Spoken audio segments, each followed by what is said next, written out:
Camera রয়েছে কেন?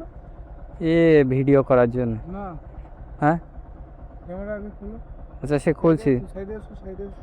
बंद करो हाथ जोड़ के मैं এই যে নাকি আপনি? আরে গাইস নিউ টাউন লোকেশন দিয়েছে, আসে হচ্ছে বিশ্ব বাংলায়, কি হবে কোনো তার ঠিক নেই। কোট কোট পরে আছে বললো, হ্যাঁ আর কোট পরা মানুষ না পেলে তো আরেক কীর্তি হয়ে যাবে। গাইস এখন টাইম হচ্ছে 6টা বাজে, আমি আজকে এসছি হচ্ছে সকাল 8টা 8:30টার সময়। তো আজকে 8:30 থেকে সন্ধ্যে 6টা পর্যন্ত কত কি আর্নিং করলাম খারাপ মার্কেটের মধ্যে তোমাদের সাথে আজকে শেয়ার করব। হ্যালো গাইস, কেমন আছো সবাই? আশা করছি সকলে ভালো আছো। তো আমি এমডি রকি আর তোমরা দেখছো এসআরআর রাইডার ব্লগ। গাইস 8:56 বাজে, আজকেও এসেছি লেট করে, কিন্তু আগের দিন এসেছিলাম 8টার দিকে, আজকে আরও লেট হয়ে গেছে। তো 8:56 এখন বাজে। এখন এই প্রথম একটা এই রাজারহাট থেকে রাইড ধরলাম, যেটা ইন্ডিয়ার থেকে এসছে। কিন্তু নিউ টাউন এরিয়ায় যাওয়ার ইচ্ছে ছিল না, কিন্তু দেখছি এখন সামনে পাওয়া যাচ্ছে। এখন এই টুকটুক করে মারতে থাকি, তারপর ডিএলএফ 1 থেকে ওখান থেকে আবার পাওয়া যায় মোটামুটি ভাড়া।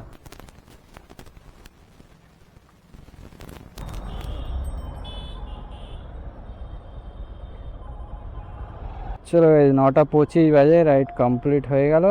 এই দেখো খালি সেক্টর 5 এবারে মাথা খারাপ করে দেবে। সেক্টর 5-এর রাইড কত লাগবে? একটা সিদ্ধা গ্যালাক্সি ধরে ফেলেছি রাজারহাট। চলো একবার কল করে নেই। আচ্ছা আচ্ছা ঠিক আছে, আমি আসছি, দাঁড়ান। চলো এখান থেকে 500 মিটার দেখাচ্ছে, মনে হচ্ছে ওই নিউ টাউন বাস স্টপের আশপাশেই আছে। ওই আপনি আবার মেন রোডের ওপরে নেই তো? মেন রোড না, আমি হচ্ছে বিশ্ব বাংলা আছে না, হ্যাঁ হ্যাঁ। বিশ্ব বাংলা একদম পাশে দাঁড়িয়ে আছি। একদম একদম পাশে। তোমার বাড়ি দাঁড়িয়ে আছি। ও ও একটা রোড ওই ভবনের দিকে সামনে দাঁড়িয়ে আছি। ও একদম ওই বিশ্ব বাংলার ওখানে তাই তো? ওই রবীন্দ্র তীর্থের অপোজিটে হ্যাঁ ওই শিল্প ভবনটা আছে না। হিটকো ভবনের অপোজিটে তাই তো? হ্যাঁ ও আপনি যে নিউ টাউনের এখানে লোকেশন দিয়ে ফেলেছেন। আচ্ছা দাঁড়ান, আমি আসছি, দাঁড়ান। হ্যাঁ বেশি না, 5 মিনিট লাগবে। একদম ওই বিশ্ব বাংলার ওই বাস স্টপটাই তাই তো? ঠিক আছে ঠিক আছে, দাঁড়ান। আরে গাইস নিউ টাউন লোকেশন দিয়েছে, আসে হচ্ছে বিশ্ব বাংলায়, কি হবে কোনো তার ঠিক নেই। আমি নাই যাচ্ছি ঠিকই, বিয়ে যদি না পাই আর এক কীর্তি হয়ে যাবে খুনি। বলো কোনো যুক্তি হয়? সেই হিটকোর অপোজিটে আছে বিশ্ব বাংলার ওখানে, আর কাস্টমার লোকেশন দিয়েছে নিউ টাউনের এখানে। বলো ভাবা যায়? কি করো তুমি খুঁজবে? কোনোদিন খুঁজে পাবে কাস্টমারকে এইভাবে? কোট কোট পরে আছে বললো, হ্যাঁ আর কোট পরা মানুষ না পেলে তো আরেক কীর্তি হয়ে যাবে। দেখা যাক যেন পাওয়া যায়। এতটা আসলাম, হয়তো।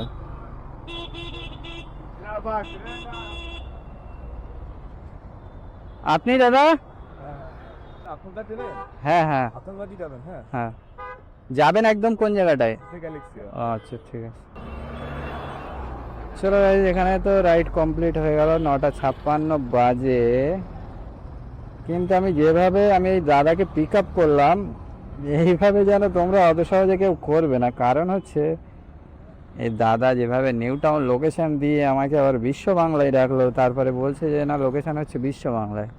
এটা না হয় চেনা লোকেশন বলে না হয় পারা গেল, যদি লোকেশন আরও উল্টোপাল্টা থাকতো। ঠিকঠাক বলেছে বলে ওই জন্য আমি এসছি, যদি ভুলভাল বলতো তাহলে আর কিন্তু এখানে আমি আসতাম না। ওই বিশ্ব বাংলার ওখানে যখন বললো যে না হিটকোর অপোজিটে আছি, একদম বিশ্ব বাংলার গেটের এখানে থেকে, যেটা এয়ারপোর্টের দিকে বাড়ি যাচ্ছে, এই জায়গাটায় দাঁড়িয়ে আছি, তখন আমি বুঝলাম যে না যাওয়া যায়।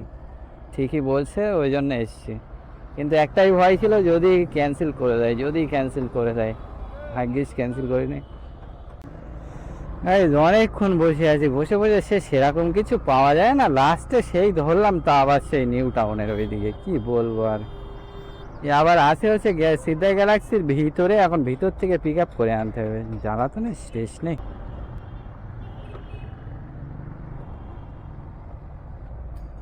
দাদা ম্যান পিক আপ হবে ওই ওই ওই ফেসে? ও আচ্ছা আচ্ছা। দাদা ভারদুরা কোনটা? ভারদুরা তোমার ক্যামেরা রয়েছে কেন? এ ভিডিও করার জন্য। না, হ্যাঁ ক্যামেরা আগে খুলো। আচ্ছা সে খুলছি। সাইডে এসো, সাইডে এসো। গেটে তুমি রাখি। দেখেছে তো, হ্যাঁ? দেখেছে তো। গেটে কে আছে রে? কোনটা ভাইদুরা কোনটা বলেন? হ্যাঁ আপনি পরে কথা বলবেন, আমার তো আবার লেট হয়ে যাচ্ছে না। তো এটা তো আগে আপনাদের গেটে আগে বলে দেওয়া দরকার যে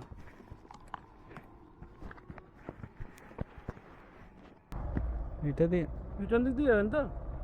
পিছন দিক দিয়ে। হ্যাঁ পিছন দিক দিয়ে গেলে ভালো হয়, ঠিক।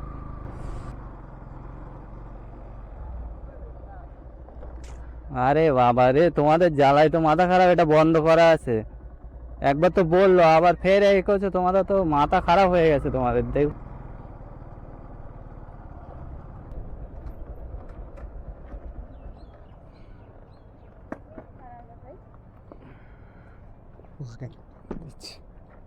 হয়ে গেছে।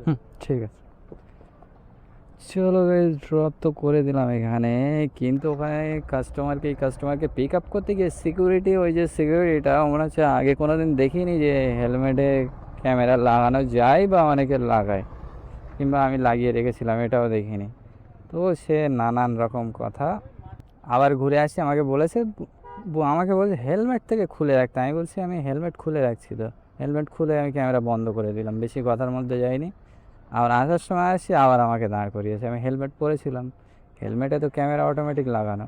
চলো দেখি এখান থেকে নেক্সট রাইড কি পাওয়া যায়। 11টা 18 বাজে, টাইম তো অনেক চলে গেল কিন্তু কাজ হলো না বেশি। এই অ্যাডভান্স ইনফিনাইটের এখানে ছিলাম, এখানে একটা পার্সেল নিয়ে এসেছিলাম হচ্ছে 100 টাকা অ্যাক্সিস মলের ওখান থেকে, তাই 99 টাকা পেমেন্ট করলো। এখানে এসে আবার একটা নিউ টাউনের রাইড ধরলাম 60 টাকায়। একটা জিনিস ভালো হয়েছে, ওই দাদা আবার আমাকে ফোন করে বললো যে তুমি যদি আবার অ্যাক্সিস মলে যাও ওখান থেকে আবার হচ্ছে একটা পার্সেল আসবে।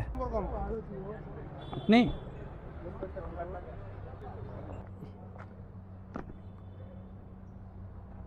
এখান থেকে অ্যাক্সিস মল পুরো 1 কিলোমিটার, চলো 1 কিলোমিটার খালি বেরিয়ে যায়, 1.1 কিলোমিটার গিয়ে দেখা যাক আবার কেমন কি পার্সেল দেয়। এর আগে একটা নিয়ে গেছিলাম হচ্ছে ওই টাকা গোনা মেশিন আছে না, ওই মেশিন, বড় মেশিন। প্রথমে রাইডটা ধরেছিলাম 70 টাকায়, মেশিনটা একটু বড়, আবার অনেকক্ষণ পরে হচ্ছে এসে নিয়ে, প্রায় 15 মিনিট আমাকে গিয়ে দাঁড়াতে হলো, ওই জন্য ওটা নিয়েছিলাম। 100 টাকা চেয়েছিলাম তো দেখি 99 টাকা দিল। তো আবার সাথে সাথে ওখানে যাওয়ার সাথে সাথে বললো যে দাদা আবার একটা আসবে ওখান থেকে, তুমি ওই দিকে গেলে আবার আমাকে বলো কোনে। ঠিক আছে বলবো, সেই জন্য বলে নিলাম, তো ভালোই হলো। আবার দেখি এখান থেকে আবার হচ্ছে যাই, কিন্তু আজকে সকালে সেই হিসেবে কাজ হলো না, কালকেরে তো তাও এদিক সেদিক করে হয়ে গেছিল। এই পার্সেল পেয়ে গেলাম, এই যে এই একটা কার্টুন দিয়ে দিল, তাই মনে হচ্ছে যত সম্ভব মিক্সার মেশিন টেশিন এরকম কিছু হবে, কি জানি যা হবে, গোদরেজের কোনো একটা আইটেম আছে। এটা যাবে, আমি ভেবেছিলাম সেক্টর 5 যাবে, এ তো যাবে দেখাচ্ছে অন্য জায়গায়, এ যাবে হচ্ছে পার্ক স্ট্রিট যাবে।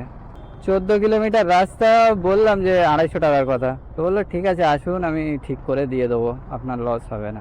তার মানে একটু কম দেবে কথা শুনে মনে হলো। এখন চলো যাই, ফালতু বসে না থেকে, এমনিই তো আজকে কোনো বড় অর্ডারই মারা হয়নি, 35 মিনিট টাইম লাগবে দেখাচ্ছে। তার মানে হচ্ছে 7 পয়েন্ট দিয়ে নামবো, নেমেই একটুখানি যেতে হবে, কিন্তু বৃষ্টি আসলে মুশকিল হয়ে যাবে, কার্টুন তো খুব সমস্যা যদি বৃষ্টি আসে। চলো টুকটুক করে আমি যাই, আর তোমরা দেখতে থাকো কতদূর কি হয়। এই যে পার্সেলটা জাস্ট ড্রপ করলাম, ড্রপ করে এবারে ওই যে দাদাটা ফোনে কথা বলছিল, এই দাদা এখানেই ছিল, তো জিজ্ঞাসা করলাম, তো বলছে আমাদের এখানে আবার একটা শপ খুলছে, ওই জন্য ওখান থেকে কিছু কিছু মাল এখানে আনতে হচ্ছে, ওই জন্য। আমি বললাম আচ্ছা, তো বলছে কত দেবো, 15 কিলোমিটার এই 150 টাকা তো অনলাইনে দেখাচ্ছে। আমি বলি ওই 220 টাকা করে দেন, তো বলছে ঠিক আছে, তো 220 টাকায় করে দিল। তারপর এখান থেকে একটা ইন ড্রাইভে রাইড ধরলাম, যাবে হচ্ছে বিশ্ব বাংলার ওখানে, 15 কিলোমিটার রাস্তা দেখালো, ফেয়ার হাইতে ছিল 150 টাকা, 150 অ্যাকসেপ্ট করেছে। কল করলাম, বললাম যে না একটু চার্জ তো কাটবে, তো ওইটা 180 করতে পারবেন, খুব বেশি বলিনি, কারণ হচ্ছে খুব বেশি বললে যদি বাই চান্স ক্যান্সেল করে দেয়, এখানে খালি র্যাপিডোই বাজছে একটু বড়, বাকি সব ছোট, এবার র্যাপিডোতে বাজছে হচ্ছে সব বাইক বুস্টের রাইড বাজছে, ওই হচ্ছে সমস্যা। ওই জন্য এই রাইড তো ক্যান্সেল হয়ে গেলে মুশকিল হয়ে যাবে, ওই জন্য আর ছাড়লাম না। এই যে নাকি আপনি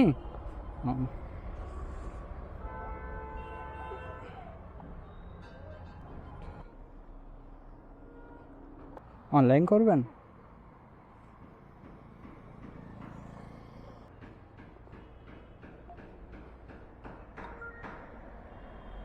চলো উবেরটাকে অন করলাম, কিন্তু উবেরে একটাই মাত্র রাইড মেরেছি। চলো বেশ 3:02 বাজে। তখন আমি পার্সেলটা যখন নিয়ে যাচ্ছিলাম পার্ক স্ট্রিট, তখন হচ্ছে 1:54 বাজে, 2:34 পৌঁছানোর কথা ছিল। ওখান থেকে আবার আমি প্যাসেঞ্জার নিয়ে চলে আসলাম, এখন 3:02 বাজে। হিসেবে 1 ঘন্টা 5-7 মিনিটের মধ্যে 300, 220 আর এই ধরো 170 টাকা এটাই পাবো। 390 টাকার কাজ হয়ে গেল। রানিংয়ে যদি হয়ে যায় তো খুবই ভালো, খুব তাড়াতাড়ি হয়। গাইস এখন টাইম হচ্ছে 5:54 বাজে। এখন এই আকাঙ্ক্ষার হচ্ছে এই ভিতরের এই সাইডটাই হচ্ছে একজনকে ড্রপ করলাম। সেখানে কষ্ট হচ্ছে শরীরে খুব, কেন কি জানি। ওই জন্য ভাবছি যে না, সোজাই গিয়ে বেরিয়ে যায়, আর ফালতু আর দরকার নেই। মোটামুটি আর্নিং তো হয়ে গেছে। আজকে তো যেরকম ভাবছিলাম যে আজকে কাজের অবস্থা খুবই খারাপ, কিন্তু ভাগ্যিস ওই পার্সেলগুলো পেয়েছিলাম। ওই অফলাইনের ওই পার্সেলটা নিয়ে গেলাম, সাথে সাথে আবার বিশ্ববাংলা চলে আসলাম। আসার পরে আবার টুকটাক করে মোটামুটি রাইড হয়েছিল। তো এই যে লাস্ট যেটা আনলাম সেটা হচ্ছে 120 টাকায় নিয়ে এসেছি। তো এখানে ধরো 10 টাকা কেটেছে তার মধ্যে। আর ইনড্রাইভে একটা জিনিস খুব ভালো হচ্ছে যে ওই অর্ধেক হচ্ছে কয়েন থেকে কাটছে, অর্ধেক ওয়ালেট থেকে কাটছে, তো অত গায়ে লাগছে না, একরকম ভালো। তো এইটা হচ্ছে 115 টাকা পাবো। টোটাল আর্নিং হয়েছে 1220 টাকা, কিন্তু গাড়ি তাও ভালোই অনেক চলে গেছে আজকে। এখন 5:55 বাজে। আগের দিন বাড়ি যাচ্ছিলাম তখন 6টা বাজে, আজকে 5:55, সেম টাইম। গাড়ি চলেছে কত কিলোমিটার দেখে দেয়, 127.6, 128 কিলোমিটার। এখান থেকে ধরো 30 কিলোমিটার হবে না, 152 কিলোমিটারে কত তেল পড়বে। এখানে 1220 টাকা আর্নিং হয়েছে, এর থেকে হচ্ছে 152 কিলোমিটারের তেলের টাকাটা বাদ দিতে হবে। 152 ইন্টু 2.36 ইন্টু 2.36, 861 টাকা। এবারে এর মধ্যে আবার উবেরকে আমাকে দিতে হবে 9 টাকা, কারণ হচ্ছে উবেরে একটাই রাইড মেরেছি সারাদিনে, আর এই একটা রাইডের জন্য আমাকে 9 টাকা দিতে হবে। দেখো রাজারহাটের লোকেশন মেরে রেখেছি, কিন্তু কোনো কিছু ঢোকে না উবেরে। উবের পুরো ফালতু হয়ে গেছে। উবেরের কথা তো বাদই দাও। ইনড্রাইভে আজকে আর্নিং হয়েছে এ দেখো 685 টাকা। পোর্টারে মেরেছিলাম খালি একটাই, 85 টাকা দেখাচ্ছিল, কিন্তু 130 টাকায় গেছিলাম। এই দেখো সাসপেন্ড করে দিয়েছে আবার। এই পোর্টারের এই হচ্ছে ঝামেলা, একটু যদি ফিডব্যাক একটু উল্টোপাল্টা দিলেই সাসপেন্ড। আজকে তাহলে কাজ হলো খালি ইনড্রাইভেই বেশি করেছে। তো আজকে দেখতে পেলে কেমন কি আর্নিং হলো। খারাপ মার্কেটে তাও মোটামুটি আর্নিং হয়ে গেছে ভালো। 1220 টাকা টোটাল আর্নিং হয়েছে। তার মধ্যে থেকে গাড়ির তেল বাদ দিলে, তেল খরচা বাদ দিয়ে হচ্ছে 860 টাকা। তার মধ্যে থেকে আরও 10 টাকা বাদ দাও, 850 টাকা প্রফিট। তো গাইজ আমি সোজাই বেরিয়ে যাই রাজারহাট হয়ে বাড়ির দিকে। আর তোমাদের ভিডিওটা কেমন লাগলো অবশ্যই মতামত জানাবে কমেন্টের মাধ্যমে। আর তোমাদের কিছু জানার হলে কমেন্ট করবে, আর বেশি কিছু জানার হলে আমাকে ইনস্টাগ্রামে মেসেজ করতে পারো। আর তোমাদের এই ধরনের ভিডিও পেতে অবশ্যই চ্যানেলটাকে সাবস্ক্রাইব করে রাখবে, আর নতুন পুরনো সকলেই মিলে লাইক করতে একদমই ভুলো না। তো চলো দেখাবে নেক্সট ভিডিওতে। Tata, bye bye.